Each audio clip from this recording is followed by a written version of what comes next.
Hola, ¿qué tal? Muy buenas noches. Mi nombre es Jaime Chincha y en el Perú de hoy nada está dicho. Hoy nos acompaña la ministra de la Producción, Rocío Barrios, quien ciertamente está envuelta en una situación muy delicada, compleja según la acusación fiscal, así por lo menos lo califica la Fiscalía cuando se refiere a la investigación. Y sobre ello vamos a hablar y además sobre cosas que su despacho ha estado enfrentando en estos últimos meses. Señora Barrios, ¿cómo está usted? Buenas noches. Muy buenas Muchas gracias por venir. No, gracias a ti por la invitación, Jaime. Según Perú 21, en la página 2, usted ha puesto su cargo a disposición y lo ha hecho a través de un mensaje de WhatsApp al presidente Vizcarra y al premier Ceballos. ¿Le han respondido el señor Vizcarra o el señor Ceballos este mensaje? A ver, mi cargo está a disposición desde el minuto siguiente que juramenté, siempre. Y eso es algo que siempre lo he manifestado tanto al presidente como al premier. Pero políticamente el gesto cuenta el hecho de que cuando aparece esta denuncia usted le diga: oiga, por si acaso mi cargo está a disposición. Yo he hablado en algún momento con el premier y obviamente he ofrecido tanto al premier como al presidente mis descargos y también obviamente a salir a presentar mis descargos públicamente porque es la ciudadanía la que merece explicaciones también. Y obviamente frente a eso lo que me han mencionado es que presente mis descargos como corresponde y que entiendo que el premier también lo ha hecho público el día de anoche. Sí. Y es lo que yo he hecho, les he mandado un informe respecto a los hechos suscitados, ¿no? Y obviamente se entiende, y no solo se entiende, es expreso siempre que nuestro cargo está a disposición. Pero más allá del cargo a disposición, yo creo que lo importante aquí es clarificar los hechos por los cuales... Eso justamente es lo que queremos hacer, pero antes de ir a los hechos, me interesa saber qué es lo que le respondieron. Como le digo, que haga su descargo. Que haga mis descargos y qué es lo que he planteado, ¿no? No se ha hablado en ningún momento de... Yo no he hablado el día de hoy con el premier ni con el presidente, ¿no? De hecho, mañana tenemos Consejo de Ministros. Sí. ¿No? Ahora, vamos a los hechos. Los cargos según la acusación fiscal, porque eso es bueno situarlo ahora que la gente anda muy pendiente de un proceso fiscal, está en etapa de acusación. ¿Qué es lo que a pie de página se reclama a otros investigados en otros casos relacionados a la corrupción de Lavajato? Bueno, esto está situado allí, en una etapa de acusación. Usted fue designada directora de la Oficina General de Administración de la PCM. Esta denuncia data del año 2014 y el 2018 es que se decide formalizar y continuar la investigación preparatoria.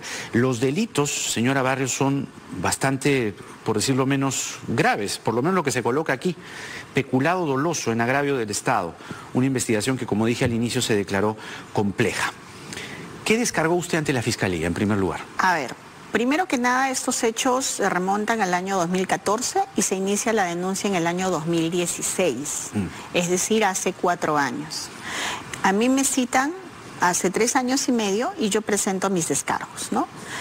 Para el tema del puntual, de lo que ha mencionado el fiscal, lo que él dice es que se ha cometido un delito de peculado doloso, sí, y señala que mi persona habría simulado servicios supuestamente, aparentemente fantasmas, sí, en la presidencia del Consejo de Ministros, y a raíz de eso me habría apropiado de dinero que estaba bajo mi custodia. 177.270 Así es. Soles. Primero que nada, Jaime, yo creo que es bueno ver en la línea del tiempo. Yo ingreso a la presidencia del Consejo de Ministros invitada por la premier Jara el 7, si mal no recuerdo, 7 de noviembre del 2014.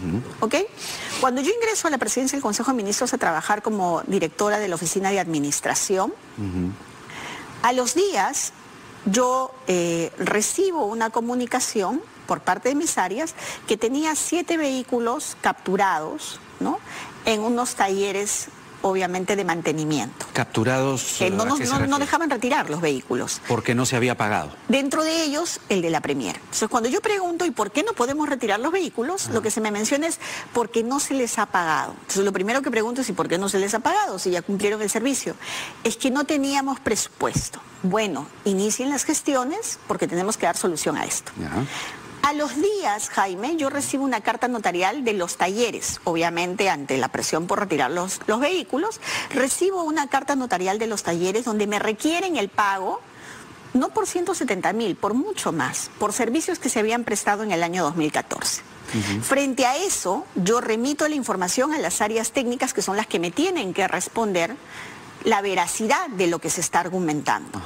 Y es así que el área de asuntos administrativos, que equipara lo que es el área de logística y el área de transportes, me remite un informe donde me señala efectivamente, y lo tengo acá, donde ellos me señalan y me dicen: señora Barrios, efectivamente hay una serie de vehículos y servicios que se han prestado, ¿no? Y donde ellos me ponen, y lo quiero mostrar, la problemática del servicio de talleres pendientes, Casa Importadora Andrea, por poner un ejemplo, ¿no? Kia Reojo Negro, ponen el monto, ponen en qué taller están, del 11 de julio del 2014.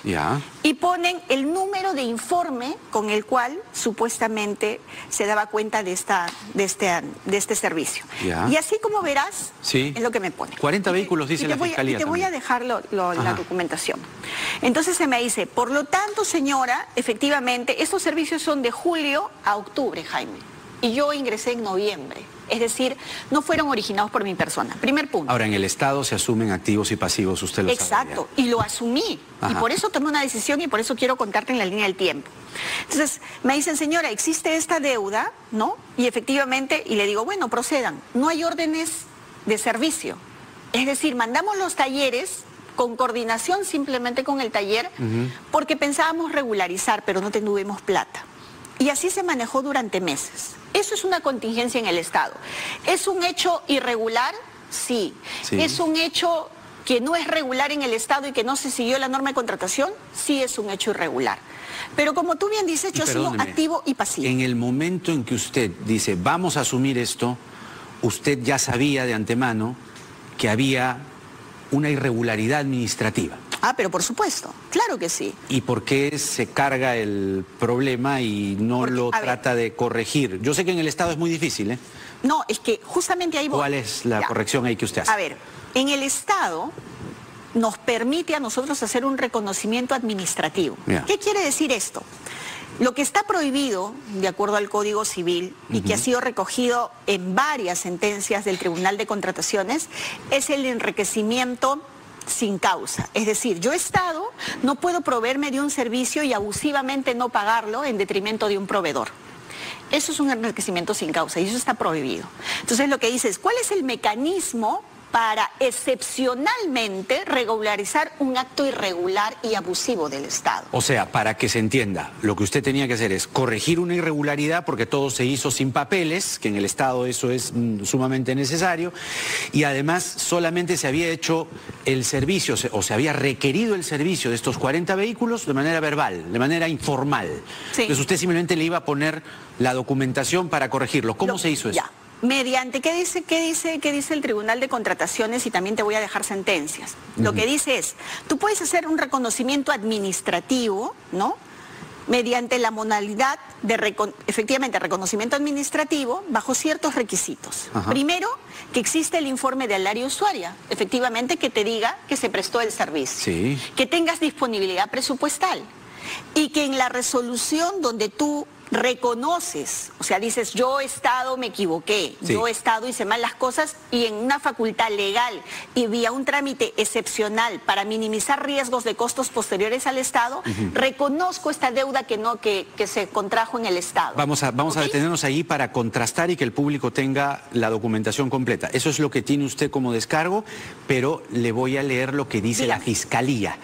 La Fiscalía lo que dice es que en efecto usted suscribió una resolución directoral a favor, correcto, a favor de las empresas Casa Importadora Andrea y Grupo Torres y Torres Lunasac. ¿Hasta ahí estamos bien? Así es.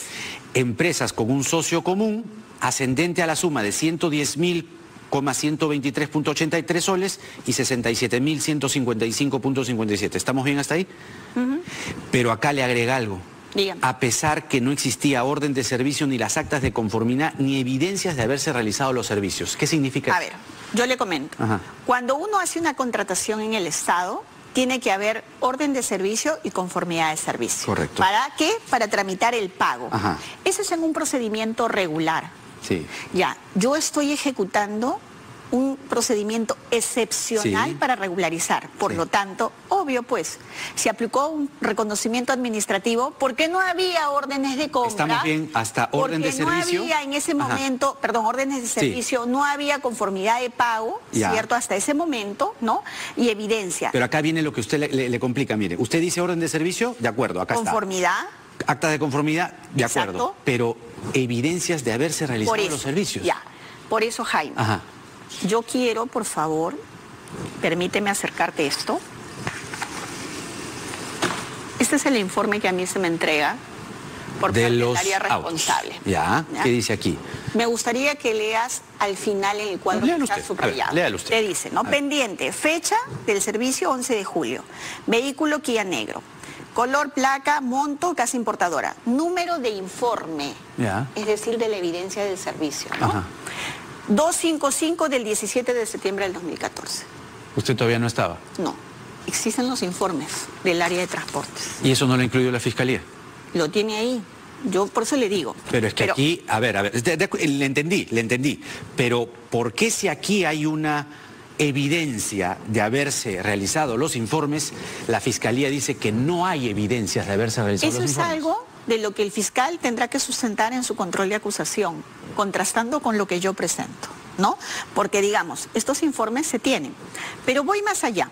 Nos quedamos en el tema de que existen los informes firmados por las personas, ni siquiera las personas que yo puse, Jaime. Estas son personas que estaban con la Está gestión claro, anterior. usted estaba corrigiendo No, y eran personas que lo de la estaban con la gestión anterior. es decir, quienes habían coordinado este Ya, trámite. entonces, para que quede claro ante el público y seguir, usted Ok. sí tiene las evidencias de haberse realizado los servicios. Acá, claro. Ahí están. Están los informes Todos los autos. de las áreas. Los sí. 40.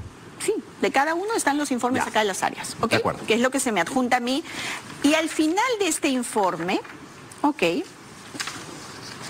Lo que ellos me dicen, ¿no? Y esto no se pagó debido a que no contábamos con los recursos.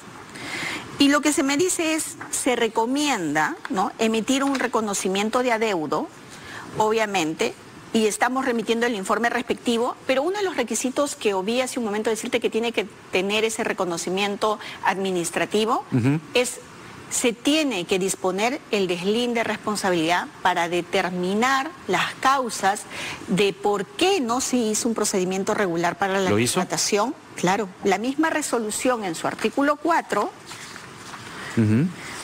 dice, efectúese el deslinde de responsabilidades a fin de que se determine responsabilidad administrativa que hubiera en lugar de los funcionarios o servidores públicos que estuvieron involucrados en el no pago oportuno de las deudas referidas.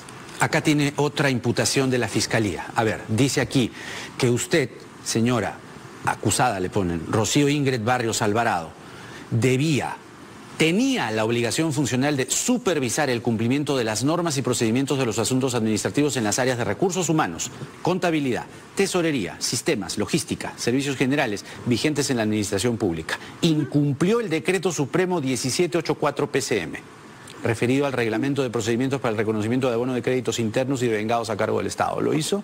Escúcheme, el fiscal argumenta un decreto supremo que a ese momento no se aplicaba. Tanto no ha leído el fiscal, porque cuando uno saca una resolución directoral dice que marco legal le da asidero. A ver. Y lo que yo pongo en mi resolución directoral es que esto se hace justamente en mérito de la 27444 y en mérito del enriquecimiento sin causa 1954 O del sea, es Código otra Civil. legislación, no es la que está pidiendo aquí el fiscal. Perdón, y que está reconocida, Jaime, en las resoluciones del Tribunal de Contrataciones, que para nosotros los funcionarios públicos es lo que vale. Y es más, hay sendas resoluciones del Tribunal de Contrataciones que señala que el Estado tiene que cumplir para no caer en enriquecimiento sin causa en mérito al 1954 del Código Civil. Y eso es lo que se aplica. No nos mareemos con tanta legislación porque el público no... A ver, para que quede claro... En es que simple y en cristiano. hay otra legislación que usted sustenta en su resolución directoral que el fiscal... Sí. Según lo que usted No nos la dice, toma. no conoce o desconoce o la omite. ¿Por qué dice que debió incluir este decreto supremo referido al reglamento de procedimientos para el reconocimiento de abono de créditos internos y de vengados a cargo del Estado? Nuevamente, esa es una norma de casi 10 años anteriores. Ya. estos argumentos que se utilizan y que son refrendados por el Tribunal de Contrataciones era la norma vigente y en la cual, y en mérito a esto, nosotros hacíamos reconocimientos de adeudos. No solamente eso, Jaime. Yo tengo dos resoluciones aquí adicionales que te voy a mostrar, espero que me la hagan llegar. Perdón, acá está. A ver. Tribunal de Contrataciones y Adquisiciones, resolución 176-2004, que para nosotros los funcionarios es como se aplica para un reconocimiento de incausado, ¿no?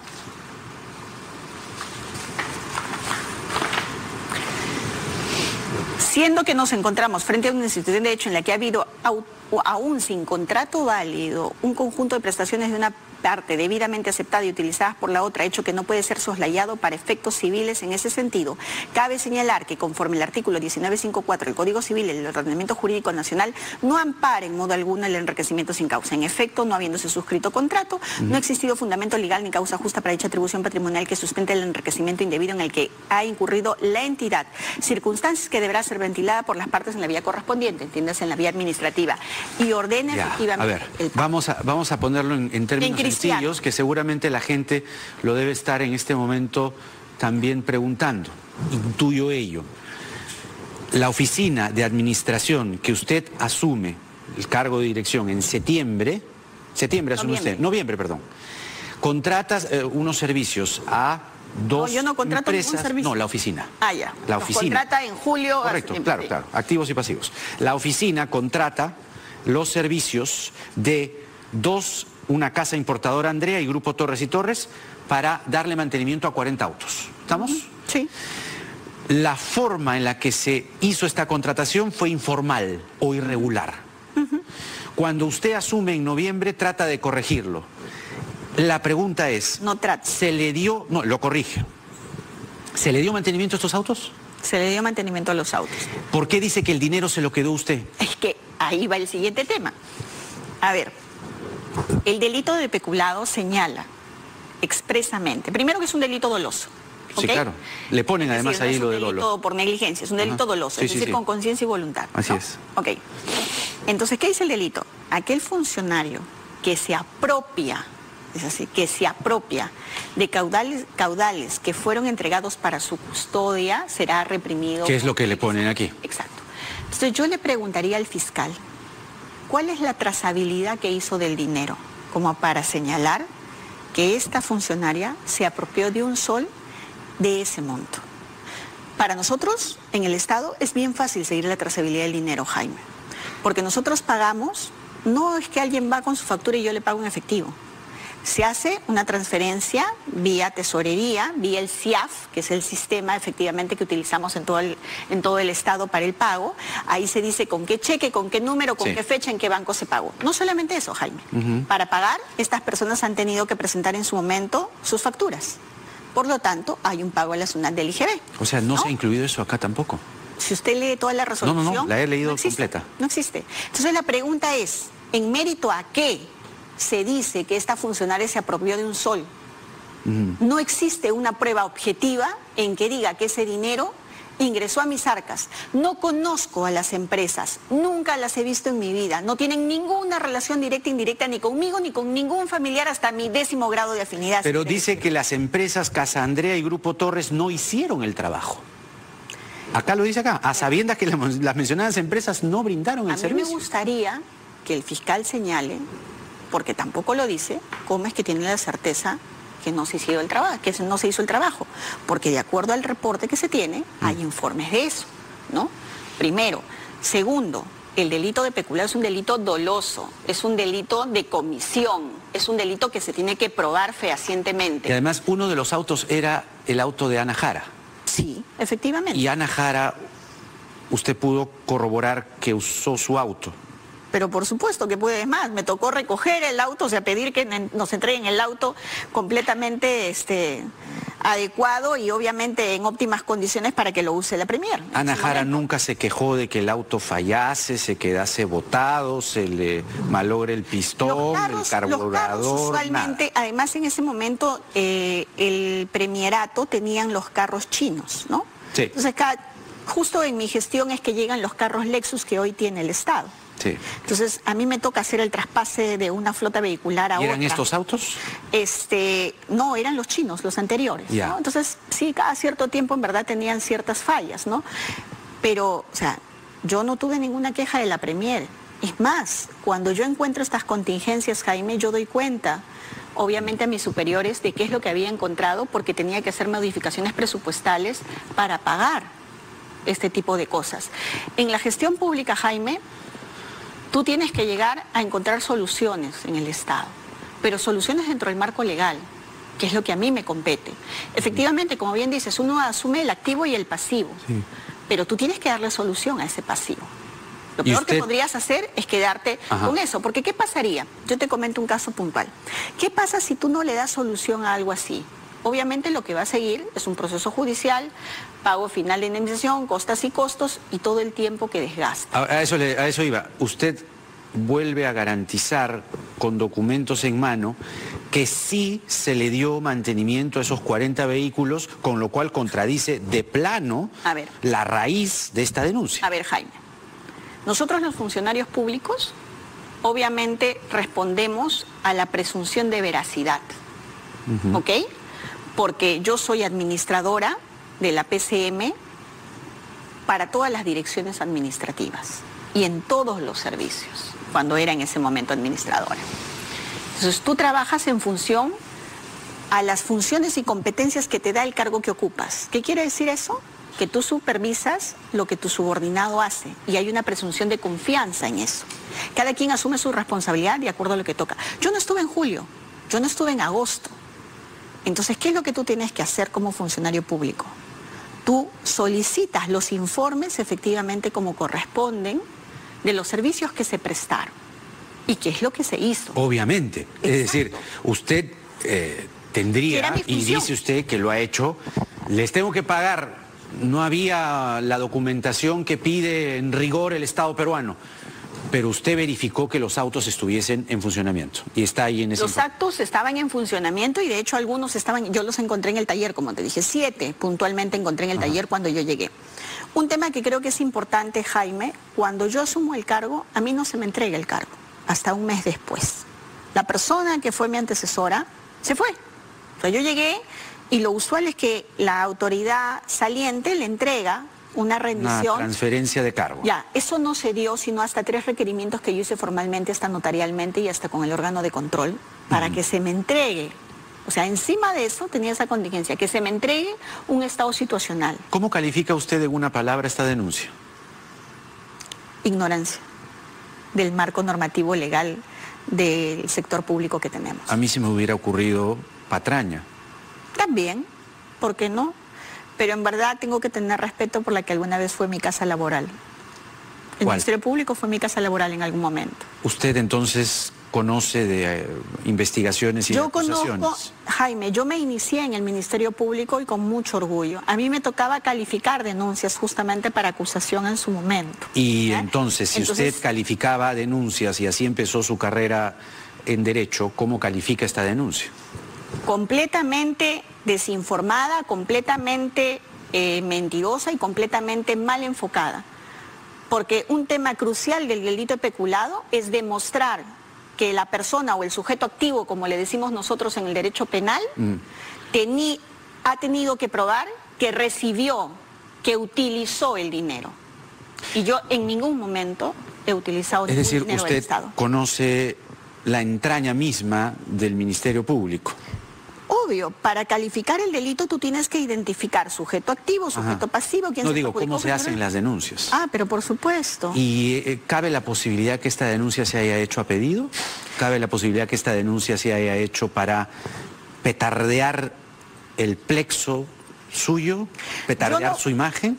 Yo no puedo decir algo que no me consta, pero lo que sí te puedo decir es que sí me llama la atención de lo que he leído en la resolución que hasta el día de hoy no se me notifica, que es una resolución del 31 de enero, que la firma el fiscal adjunto, no el titular.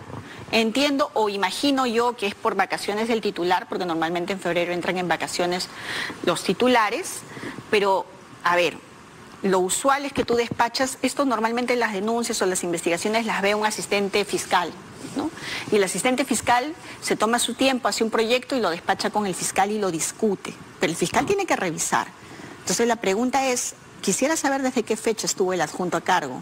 Porque si es que el 30 salió de vacaciones el titular, en un día revisó el proyecto, revisó el expediente, revisó todo. Pero así sea 1, 2, 20, 40, es bastante una acusación curioso, ¿no? tiene que salir con un mínimo de rigor, que usted está esta noche desbaratando. Y el mínimo de rigor con el tema de la trazabilidad del dinero es básica. Con el tema de que es un procedimiento regular y legal para reconocer un acto irregular anterior es básica. ¿Le contó usted esto al presidente Vizcarra?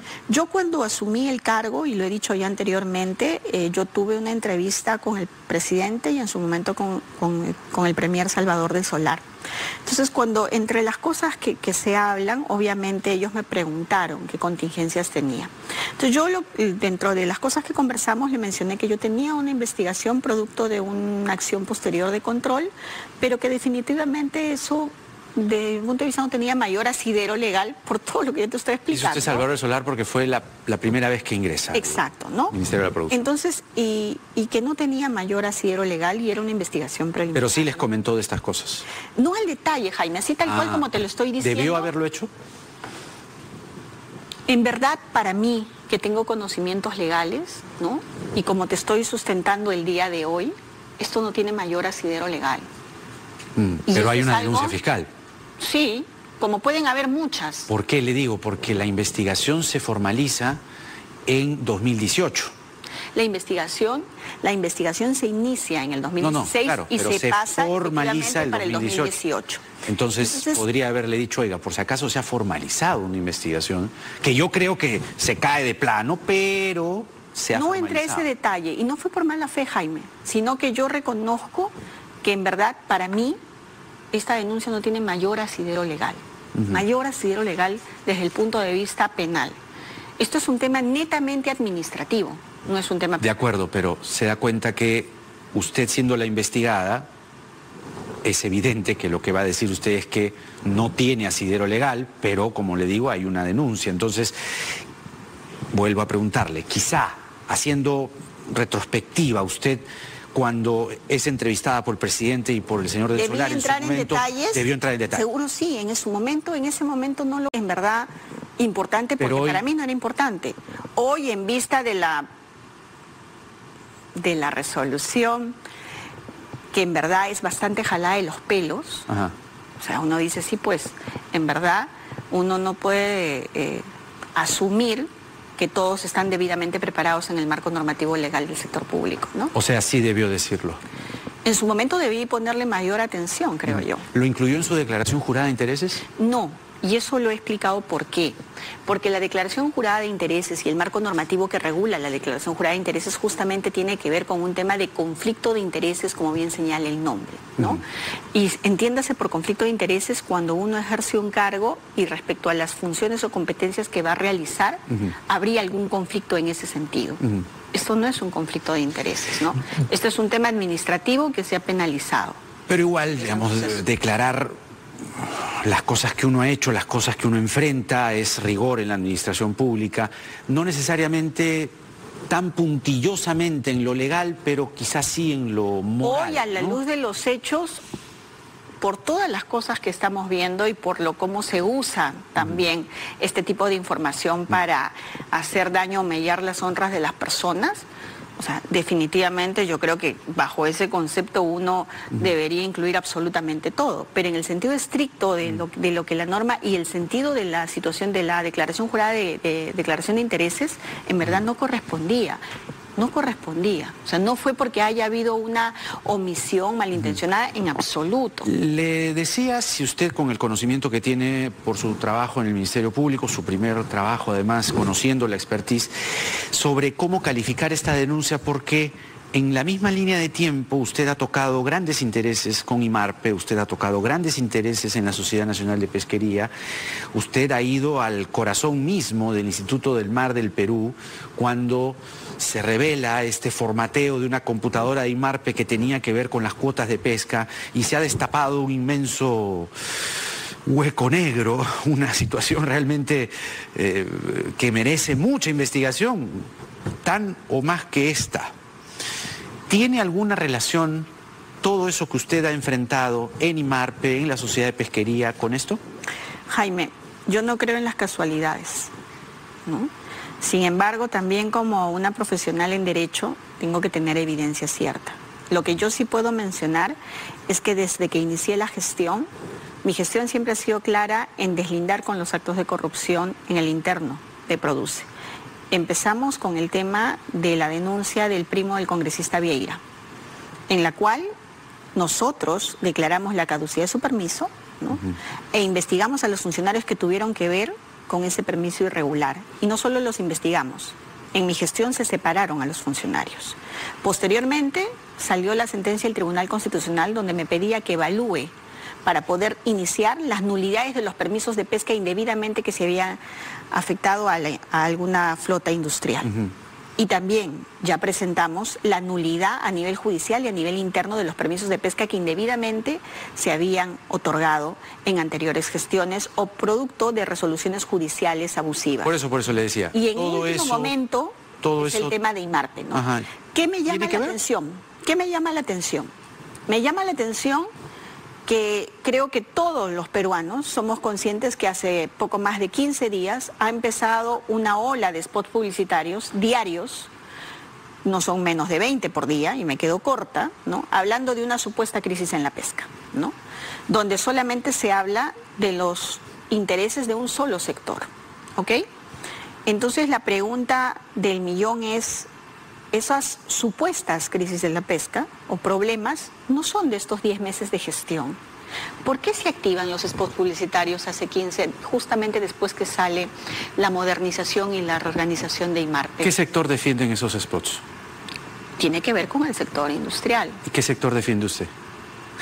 A ver, yo me debo a todos mis administrados, tanto la industria como el artesanal, pero buscando una equidad. Una equidad, obviamente, en los servicios que presta el Estado y que se den correctamente, pero sobre todo, muy por encima de eso, Jaime, es la sostenibilidad del recurso. Porque el recurso pesquero no es ni de la industria ni del artesanal, es de todos los peruanos. Está detallado en la denuncia, pero, a ver, usted dice que no tiene evidencia, pero también, o sea, no tiene evidencia de que todo eso que usted está haciendo en el mar, IMARPE, Sociedad de Pesquería, no tiene evidencia que se conecte con esta denuncia fiscal, pero también cuenta la sospecha. Ah, claro. ¿Sospecha usted? Tengo suspicacia, sí, me genera suspicacia. Los spots, los ataques, ha sido una ola de... ¿Con esto? Obvio, discúlpeme, apenas salió el tema de la modernización en IMARPE, sacaron una denuncia tendenciosa del tema de que había sido directora nacional del proyecto de Centro de Convenciones, ¿no? Con OAS. Donde no se dijo, el diario que investigó en su momento, no dijo que yo había sido investigada por la Comisión Bartra y que fue una de las 2 únicas funcionarias que fue absuelta, porque se demostró que yo había sido prolija en mi trabajo. Eso no se dijo, ¿no? Sin embargo, lo utilizan. Hoy he dado una denuncia a un medio, Jaime, al detalle con los mismos datos que te estoy dando a ti. Y es más, le he entregado una carpeta de todos los documentos. Antes de que termine mi entrevista, ese mismo diario hoy estaba sacando un comunicado en su medio señalando que yo había trabajado en el PRONA, sí, pero haciendo tergiversación de información. Yo pregunto, ¿es gratis? Es muy casual, ¿no? Vamos a ver, y si esto se toca mañana en Consejo de Ministros, ¿no? ¿Yo? ¿Está citada usted al Consejo mañana? Sí, yo sigo siendo ministra. ¿Se siente respaldada por el presidente? A ver, yo me siento respaldada por mi verdad. ¿Okay? Y yo me debo a un gobierno, en verdad, al que sí veo y soy consciente que está luchando contra la corrupción. Y que a veces pisar callos incomoda, pues, ¿no? Incomoda. Tengo el mayor de los respetos por el presidente Vizcarra y por el premier Ceballos. Porque cuando decidimos la reorganización y la modernización de IMARPE, tuve su total respaldo. Total. Y siempre la indicación ha sido, ministra, hay que limpiar el sector. Y es lo que he hecho. Vamos a ver qué pasa mañana en el Consejo de Ministros. Muchas gracias, señora Barrios, por haber venido, ¿no? La ministra de la Producción, Rocío Barrios, con nosotros al detalle de esta denuncia y además qué está pasando también en simultáneo, ¿no? No necesariamente podrían ser cuerdas separadas, eso hay que ir mirándolo. Vamos a la pausa, venimos con Virgilio Acuña y luego vienen Josefina Miro Quesada y Brenda Álvarez. Nada está dicho.